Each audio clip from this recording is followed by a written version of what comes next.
அனைவருக்கும் வணக்கம்மா. இன்னைக்கு நம்ம ஒரு நல்ல பதிவு தான் பார்க்க போகிறோம். அதாவது இன்னைக்கு அமாவாசை வந்து 3வது நாள், அதாவது 3ஆம் பிறை. இந்த 3ஆம் பிறை வந்து பார்த்தாலே அவ்வளவு யோகம் வரும். இது எல்லாராலையுமே பார்க்க முடியாது. யார் பாக்கியசாலியோ அவங்களால மட்டும்தான் இந்த 3ஆம் பிறையை பார்க்க முடியும். சில இடங்களில் வந்து நல்லாவே தெரியும், சில இடங்களில் சின்னதாக வெள்ளி கோடு மாதிரி தெரியும். ஆனால் இன்றைய நாளில் இரவு 6:30 மணிலேருந்து 7 மணிக்குள்ளார இந்த பிறையை நம்ம பார்த்துட்டோம் அப்படின்னாவே நம்மக்கிட்ட இருக்கிற எல்லா பிரச்சனைகளும் தீந்துரும் அப்படிங்கிறதுக்காக தான் இந்த பதிவு. அதாவது நம்ம வந்து சில பேர் என்ன பண்ணுவாங்கன்னா, எந்த விஷயம் செய்ய போனாலும் அவங்க ஒரே குழப்பத்தோடயே செய்வாங்க. இது நடக்குமா? நடக்காதா? இது மாதிரிலாம் செய்யலாமா? அப்படின்னு அவங்களும் குழம்பிக்கிட்டு, அடுத்தவங்களையும் இது செய்ய முடிஞ்சா நடக்குமா? அப்படின்னு அவங்களையும் குழப்பிக்கிட்டே இருப்பாங்க. அந்த மாதிரி இருக்கிறவங்களுக்காக தான் இந்த பதிவு.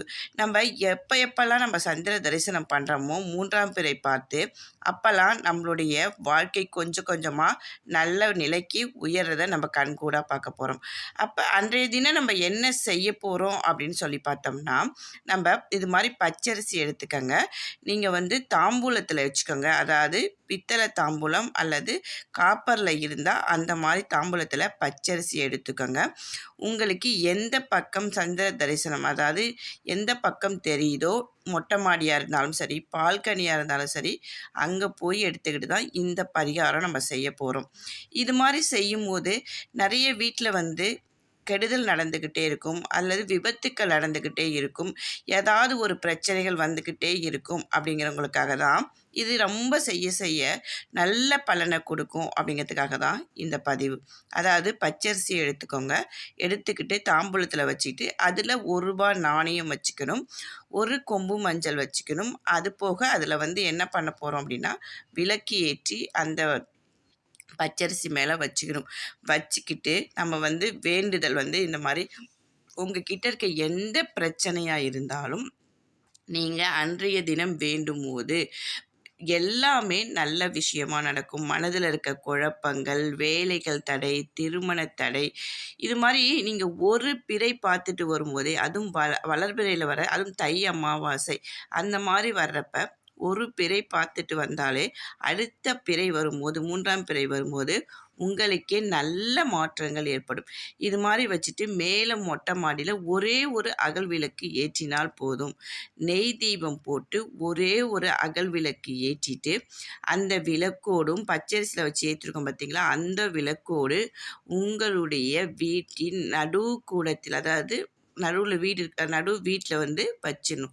வச்சுட்டு நீங்கள் மனதார வேண்டிக்கணும். நீ என் வீட்டுக்குள்ளே வந்து விட்டால் எனக்கு எந்த பிரச்சனையும் இருக்கக்கூடாது, என்கிட்ட இருக்க கண் திருஷ்டியாக இருக்கட்டும் எல்லாமே என்னை விட்டு போகணும் அப்படின்னு சொல்லி மனதார வேண்டிக்கிட்டு வந்தாவே உங்கள்கிட்ட இருக்கிற பிரச்சனைகள் எல்லாமே தீந்துடும். இதெல்லாம் முடிச்சுட்டு நீங்கள் மாலை வேளையில் வந்து சிவன் கோவிலில் போய் விளக்கேற்றி உங்களுடைய வழிபாடை நிறைவு செய்யலாம். அல்லது சிவன் கோவில் போக முடிஞ்சால் போகலாம், அப்படி இல்லை அப்படின்னா பக்கத்தில் இருக்கிற எந்த கோவில் இருக்கோ அங்கே போய் சிவனை நினச்சிக்கிட்டு தரிசனம் செய்துக்கிட்டு வரும்போது உங்களுடைய வாழ்க்கையில் எல்லாவித நல்ல மாற்றங்களும் நடக்கும். அப்படிங்கிறதுக்காக தான் நம்பிக்கையோடு இந்த பதிவை போடுறேன்.